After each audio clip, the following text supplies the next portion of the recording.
Salut à tous les amis, ici La Pause Montre en direct de Montréal. Aujourd'hui, je vais parler de pièces debout, de chanfrein très prononcé et d'une maison horlogère qui est passée récemment sur la chaîne. Je parle de Serica. Normalement, c'est écrit dans le titre, donc pas trop de surprise. Et je vous propose de revenir sur l'histoire de Serica, revenir sur les différents modèles que compose la collection Serica à travers le temps et de finir la vidéo en vous présentant mon top 3 des montres Seiko. Euh, Avant de commencer, je vais vous demander si vous souhaitez de vous abonner à ma chaîne. J'ai vu que 87% des gens regardent tout en n'étant pas abonnés, donc je vous invite à le faire. Et je vous invite aussi à répondre à la question dans les commentaires. Qu'est-ce que vous évoque Serica? Serica a un ADN super fort. Moi, j'ai noté qu'ils ont des pièces debout, le bon flip, un design très prononcé, l'absence de logo à 12 heures, le cadran California, l'utilisation des aiguilles Brodaro. Normalement, quand on voit une montre Serica, on reconnaît que c'est une montre Serica. Donc, indiquez-moi ça en commentaire. Et c'est parti pour l'histoire de Serica et mon top 3. Serica a été fondée en 2019 par Jérôme Burgère et Gabriel Vachette. Et Serica désigne en fait une ancienne route en Chine dans la route de la soie. Donc Serica fait refléter tout ce qui va être montre de voyage, montre d'exploration à travers ce nom. Donc Serica propose 4 collections, dont une qui a disparu malheureusement, qui était la 4512. Mais malheureusement, ils ont quand même remis une belle amélioration comme on l'a vu avec la 6190. Donc deux collections pour les Field Watch, une collection 5303 pour les plongeuses et la 8315, une collection de voyage GMT. Mais à vrai dire, chose qu'on est un peu moins au courant, la première montre Serica en 2019 a été nommée WWW ou en bon anglais WWW pour Wrist Watch Waterproof. Une pièce qui a été étanche à 10 bars avec un verre minéral et un calibre mécanique à remontage manuel.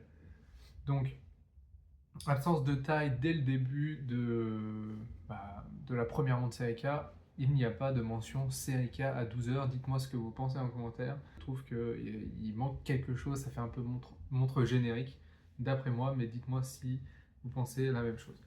Donc elle est lancée au prix de 580 € en 2019 et elle fait place à une version un peu plus boostée, la 4512, en 2020.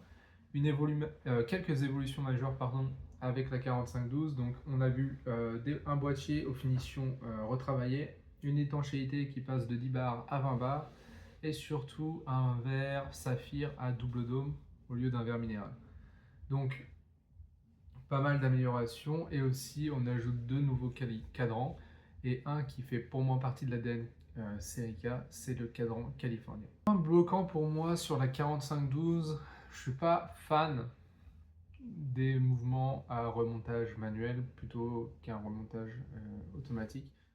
Il y a aussi un élément qui est arrivé avec la 4512 qui est vraiment typiquement de Serica, c'est le bon flip. En parlant de bon flip, je n'ai pas de Serica, mais Serica, avec ce bon flip et toutes les photos que j'ai vues, m'a donné envie d'en acheter un. Et j'ai un bon flip tout de suite avec ma Vulcain Skin Diver. Donc voilà, Vulcain Skin Diver qui était passé sur la chaîne Dailicious, je vous recommande de regarder.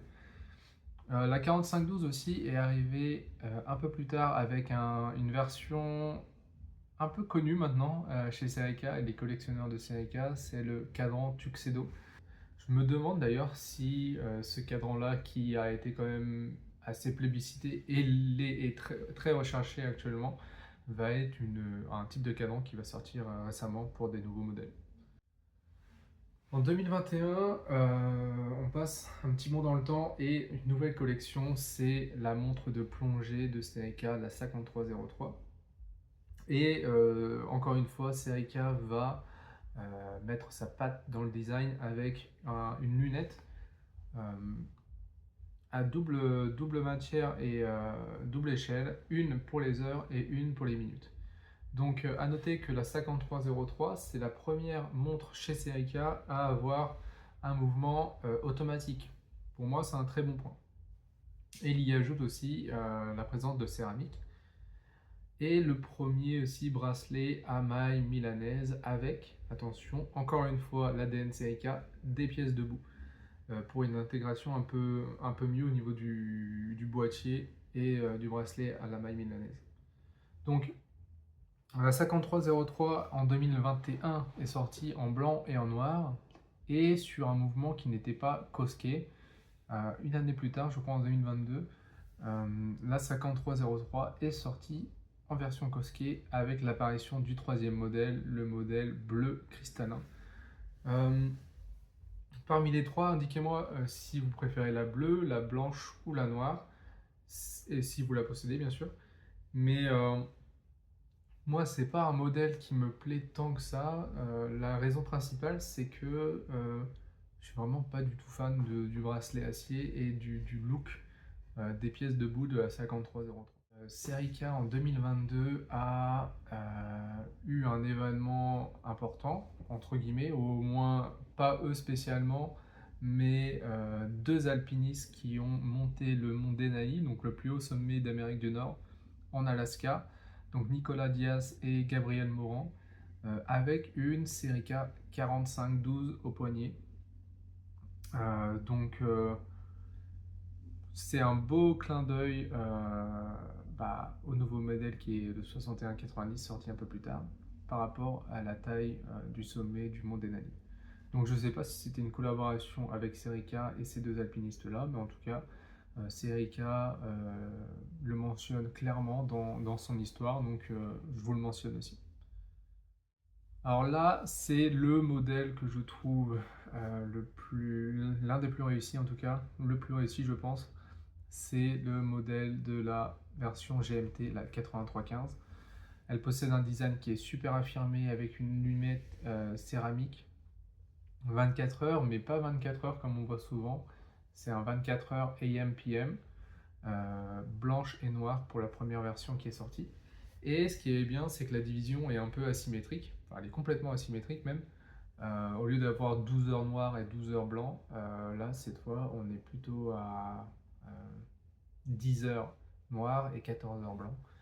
Donc pour la petite histoire, Serica revendique le fait que quand on est à l'aube, par exemple, il ne fait pas complètement nuit, donc ils ont fait ce petit décalage.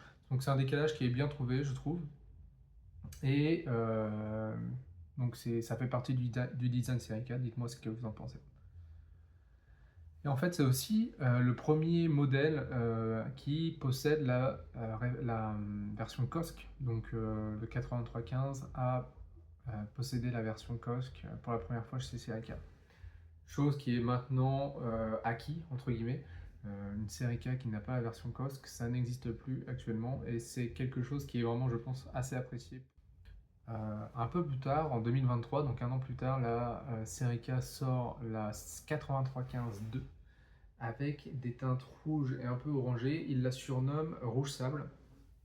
Et aussi en présentant cette version Rouge Sable, il présente les pièces debout intégrées qui sont, je trouve, magnifiques. Un peu cher, mais bon, j'imagine que c'est le prix.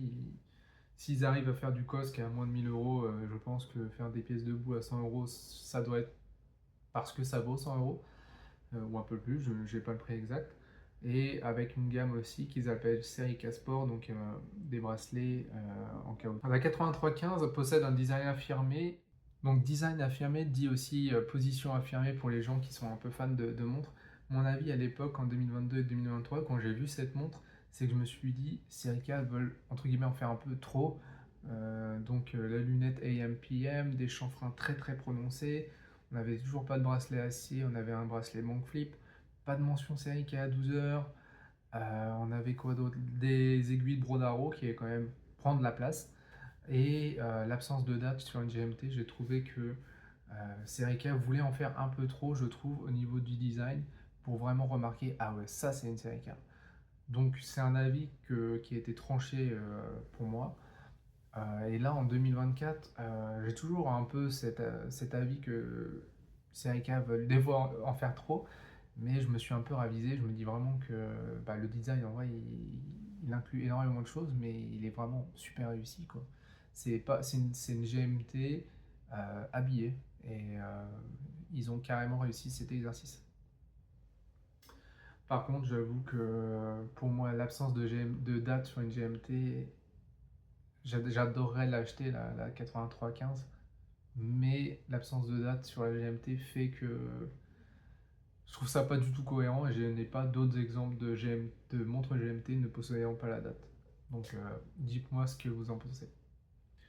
Et enfin, si on fait un retour sur le monde Denali avec la référence 6190 sortie en 2023, c'est la nouvelle Field Watch de Serica qui a remplacé la 4512. Donc la 6190 vient déjà avec un mouvement COSC, un nouveau profil de boîte, des nouveaux cadrans, cette fois avec noir émaillé et de la luminescence. Donc je trouve que la 6190 est une montre très très très réussie. Dites-moi ce que vous pensez des trois cadrans. Moi j'ai une préférence pour la Denali. Et bon, comme vous le savez, j'habite en Amérique du Nord, donc avoir le petit côté, c'est le plus haut sommet de l'Amérique du Nord, c'est un petit côté qui me ferait marrer d'avoir plutôt que la Commando ou la Californie. Et enfin, un an plus tard, ils ont sorti la version MSL qui ajoute deux couleurs de cadran, gris taupe et blanche, et aussi un autre cadran noir. Donc on est à 990 € pour les trois premières et 1090 pour la version MSL. Donc si vous voulez mon avis un peu plus poussé sur cette montre-là, je vous invite à regarder ma dernière vidéo duel de montres où je présentais la 6190 contre la Hamilton Expedition. Donc le duel de montres, c'est une vidéo où je vais, entre guillemets, faire un duel entre deux montres qui se ressemblent, à peu près le même prix, et là, elles se veulent Field Watch. Pour commencer mon top 3, chez Serica, ma troisième place reviendra au chronomètre de voyage 8315-1, donc le chronomètre de voyage noir et blanc. Donc le chronomètre vient, enfin le GMT plutôt, vient avec un boîtier 39 mm, des finitions qui vont être polies ou satinées, une étanchéité de 200 mètres, un longueur corne à corne de 46,5, ça je pense que ça parle à beaucoup de gens, épaisseur de 12,3 entre cornes de 20. En gros, ça coche toutes les cases et il y a un design vraiment à l'ADN Serica. La lunette qui est vraiment belle en céramique, les côtés noirs et blancs très mat et très brillants, et enfin on a un mouvement COSC, donc let's go. Mon top 2 pour les montres Seika, ça sera la référence 6190 modèle Denali. Donc ce modèle possède 4 indices 12, 3, 6 et 9, un cadran noir émaillé, et elle possède la possibilité de l'avoir sur destro ou pas. Et enfin, le diamètre est de 37,7, épaisseur de 10,4, mouvement COSC, entre cornes de 20 mm, réserve de marge de 42 heures. Et bon, comme vous le savez, j'habite en Amérique du Nord. Le Denali, c'est le plus haut sommet d'Amérique du Nord, chose que vous ne savez pas et que moi non plus d'ailleurs. Mais je trouve que la 6190 Denali coche beaucoup de cases pour une Field Watch. Et enfin, pour mon top 1 des montres Seika, ça sera la 8315-2, donc le chronomètre de voyage, mais cette fois en version rouge sable. Donc si je redis les caractéristiques, on a un boîtier de 39 mm, une étanchéité de 200 mètres, épaisseur de 12,3, entre cornes de 20 mm. Donc vraiment, ça coche vraiment toutes les cases.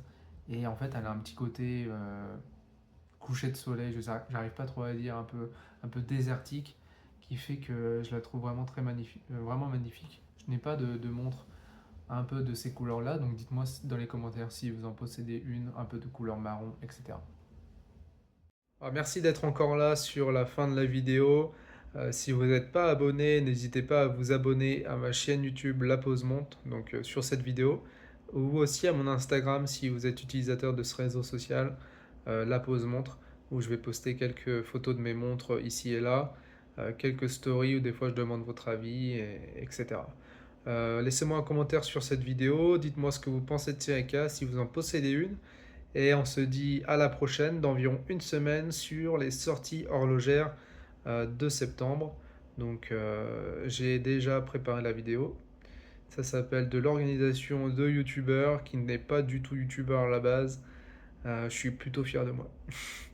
Donc à plus et laissez un like et un abonnement si ça vous a plu.